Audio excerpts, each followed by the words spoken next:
Hello everyone, आप सभी का स्वागत है हमारे यूट्यूब चैनल पहला बोर्ड में। और आज हम करने वाले हैं एक्सरसाइज 4.2 के सॉल्यूशंस। क्वाड्रेटिक इक्वेशन की बेहद इंपॉर्टेंट एक्सरसाइज है।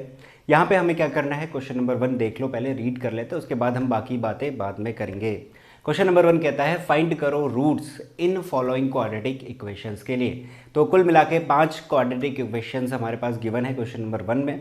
इस वीडियो में मैं सिर्फ पहली क्वाड्रेटिक इक्वेशन बताऊंगा और आगे की नेक्स्ट वीडियोस में आपको बाकी बची हुई क्वाड्रेटिक इक्वेशन के सॉल्यूशंस मिल जाएंगे। ऊपर आई बटन पे लिंक मिल रहा होगा, वहाँ पे जा सकते हो। वहाँ पे कंप्लीट इसी एक्सरसाइज की प्लेलिस्ट मिलेगी जहाँ पे एक एक करके सारे सॉल्यूशंस आपको मिलेंगे, तो उसे चेकआउट ज़रूर कर लेना। अभी फिलहाल हम ये क्वेश्चन शुरू करते हैं। हमें रूट फाइंड आउट करने को बोला गया है। अब देखो रूट क्या होते हैं। अब इसकी कहानी शुरू होती है हमारे पास क्वाड्रेटिक पॉलिनोमियल से।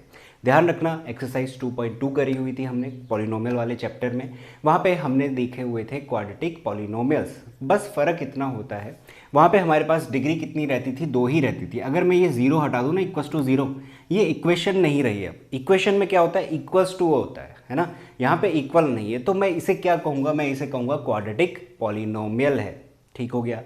बट अगर मैं इसमें इक्वल्स टू 0 लगा देता हूँ, यानी कि ये इक्वेशन बन गई, बीच में इक्वल्स टू का साइन आ रहा है, तो ये क्या बन जाएगी, एक क्वाड्रेटिक इक्वेशन कहलाएगी जिसमें डिग्री 2 है और इक्वल्स टू लगा हुआ है जिस वजह से इक्वेशन है। ठीक हो गया।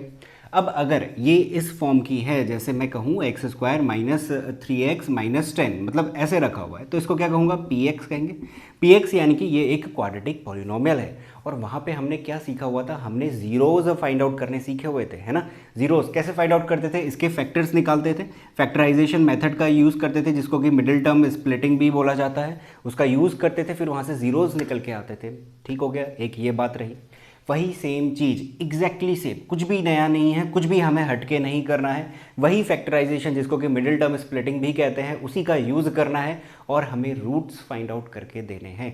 अब देखो, जब हमारे पास ना इक्वेशंस आती है, क्वाड्रेटिक इक्वेशन स्पेशली कहूँ, तो वहाँ पे जब हम फैक्टराइजेशन करते हैं और जो x की वैल्यू निकाल रहे थे यहाँ पे जीरोस की फॉर्म में, मतलब कि जिसको जीरोस बोलते हैं उसको यहाँ पे रूट्स कहते हैं। बस इतना सा फ़र्क है, करने का वही सेम मेथड रहने वाला है। तो यही चीज़ मैंने यहाँ पे लिखी है। तो बेहद इंपॉर्टेंट पॉइंट है, इसे रिमेंबर रखना। क्या, रूट्स कहूँ या फिर जीरोस कहूँ, किसी क्वाड्रेटिक इक्वेशन के दोनों बातें सेम कही जाएंगी। और जो निकालने का तरीका है, जो हमने क्वाड्रेटिक पॉलिनोमियल में सीखा है फैक्टराइजेशन, और जो यहाँ पे बताने वाला हूँ बिल्कुल सेम है। तो करना शुरू करते हैं। हमने फैक्टराइजेशन आता है, हमें क्या करना होता है, ये जो एक्स स्क्वायर है पहला टर्म और ये जो दूसरा टर्म है, इनको मल्टीप्लाई करूंगा तो कितना होगा, माइनस का 10x स्क्वायर होगा। विद साइन लेने होते हैं, इस बात का ध्यान रखना। ठीक हो गया। अब क्या करेंगे, ये जो बीच वाला टर्म है मिडिल टर्म, इसको क्या करते हैं, 2 टुकड़ों में डिवाइड करा जाता है, इसी को बोलते हैं मिडिल टर्म स्प्लिटिंग। और वो इस तरीके से टुकड़े करे जाते हैं या फिर स्प्लिट करे जाते हैं, क्या कि उनका प्रोडक्ट माइनस का 10x स्क्वायर मिले। ध्यान रखना, प्रोडक्ट कितना आना चाहिए, इन दोनों की बात कर रहा हूँ, इन दोनों का प्रोडक्ट माइनस का 10x स्क्वायर आना चाहिए। और इन दोनों का सम, अब मैं जब सम कहता हूँ ना, इस बात का ये मतलब नहीं है कि हम सिर्फ ऐड ही कर रहे होंगे। सम का मतलब प्रोडक्ट, सम का मतलब ऐड या फिर सब्ट्रैक्ट, दोनों चीज़ें उसी में कवर हो जाएंगी। तो अगर इन दोनों का सम करूँगा तो माइनस का 3x मिलना चाहिए। अब देखो, ऐसे कंडीशन को सेटिस्फाई करते हुए कौन से 2 टर्म हमें सबसे पहले ध्यान में आएंगे, एक आएगा 5 और एक आएगा 2। अब ये चीज़ें ना प्रैक्टिस करके आएगी। आपने क्वाड्रेटिक पॉलिनोमियल में प्रैक्टिस करा हुआ है, अभी यहाँ पे कुछ क्वेश्चंस प्रैक्टिस करोगे तो धीरे धीरे आपको चीज़ें समझ में आने लगेगी और फटाक से आप बता पाओगे कि इसकी स्प्लिटिंग कैसे करी जाए। तो देखो, मैं माइनस 3x की जगह पर एक लूँगा माइनस का 5x और एक लूँगा प्लस का 3x। अब मैंने माइनस और प्लस क्यों लगाए, माइनस 5x प्लस 3x करोगे तो ही आपके पास, 3 नहीं लेना है, 2 लेना है। माइनस 5x प्लस 2x करोगे तो ही आपके पास कितना मिलेगा, ऐड करने पे माइनस का 3x मिलेगा। और दोनों का मल्टीप्लाई करो, देखो ना, माइनस 5x मल्टीप्लाई प्लस का 2x कितना मिलेगा, माइनस का 10 टाइम्स ऑफ x स्क्वायर मिलेगा, जो कि हमें रिक्वायर्ड है, जिसकी रिक्वायरमेंट है। तो यानी कि हमारे पास स्प्लिटिंग हो गई, क्या होगी, एक्स स्क्वायर माइनस 3x की जगह पे क्या आएगा, एक आएगा माइनस 5x, एक आएगा प्लस का 2x, माइनस का 10 इज इक्वल टू 0। ये हो गई मेरे पास मिडिल टर्म स्प्लिटिंग, इसी को कहते हैं। अब क्या करते हैं, शुरू के जो 2 टर्म है वहाँ से कुछ कॉमन निकल रहा है, उसे कॉमन निकालते हैं। क्या निकालेंगे, x पीछे बचेगा x माइनस 5।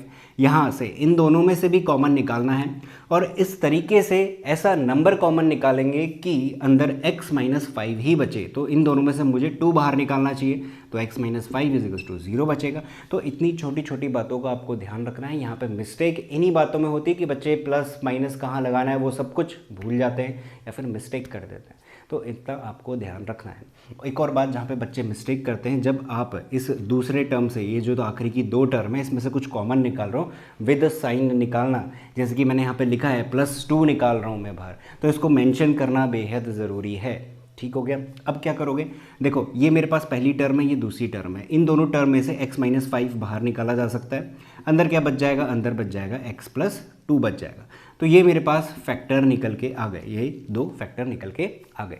अब जब हम क्वाड्रेटिक पॉलिनोमियल करते थे वहाँ पे भी सेम मिडिल टर्म स्प्लिटिंग लगाते थे, एक पॉइंट पे पहुँचते थे और कहाँ पे पहुँचते थे, इसी तरीके के पॉइंट पे पहुँचते थे। फिर दोनों को क्या करते थे, 0 के इक्वल रख देते थे और वहाँ से क्या निकालते थे, जीरोस निकाल रहे होते थे। वहाँ पे क्या होता है, 0 के बराबर वो ऑलरेडी नहीं होता ना, इक्वल्स टू 0 नहीं लिखा होता, तो हम खुद से इन फैक्टर्स को 0 के बराबर रखते हैं और जीरोस फाइंड आउट करते हैं। बट यहाँ पे हमारे पास ऑलरेडी 0 की फॉर्म में है, यानी इक्वल्स टू 0 लगा हुआ है। तो हम क्या करेंगे, इनको ऐसे रीड करा जाता है कि इसका और इसका प्रोडक्ट कितना आया होगा, 0 के बराबर आया होगा।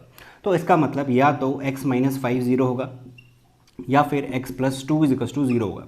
तो x इज इक्वल टू 5 मिलेगा, इसको उधर भेज दिया, और यहाँ से x इज इक्वल टू कितना, माइनस का 2 मिल जाएगा, इस +2 को उधर भेज दिया। तो मेरे पास 2 रूट निकल के आए। ध्यान रखना, क्वाड्रेटिक इक्वेशन के केस में हम रूट ज़्यादा प्रेफर करेंगे। वैसे 0 अगर आप बोलोगे तब भी कोई प्रॉब्लम नहीं होने वाली, क्योंकि ये जो रूट निकले हैं ना 5 और -2, ये एक तरीके से इसके लिए 0 का ही काम कर रहे हैं। जीरोस क्या होते थे, इनको उठा के इस क्वाड्रेटिक इक्वेशन में पुट करना, इसको 0 बना रहे होंगे। तो रूट का भी वही सेम काम होता है जो क्वाड्रेटिक पॉलिनोमियल में होता था। तो अगेन आपको बस इतनी चीज़ ध्यान रखनी है, ये जो मैंने लिखाई है, और फैक्टराइजेशन कैसे करना है, किन किन बातों का ध्यान रखना है, वो आपको नोट डाउन करनी है। बेहद इंपॉर्टेंट है, सारी की सारी काम की बातें हैं। इसी के साथ यहाँ पे हमसे रूट मांगा गया था, जो कि हमारा आंसर निकल चुका है। तो ये वीडियो यहीं पे ख़त्म होती है। इसके बाद नेक्स्ट वीडियो में आपको अगले पार्ट मिलते रहेंगे। अगर वीडियो पसंद आई है, क्वेश्चन समझ में आ चुका है, तो वीडियो को लाइक ज़रूर करना, चैनल को शेयर कर देना अपने दोस्तों के साथ, और चैनल को सब्सक्राइब भी कर देना। Thank you so much for watching this video. मिलेंगे अगली वीडियो में।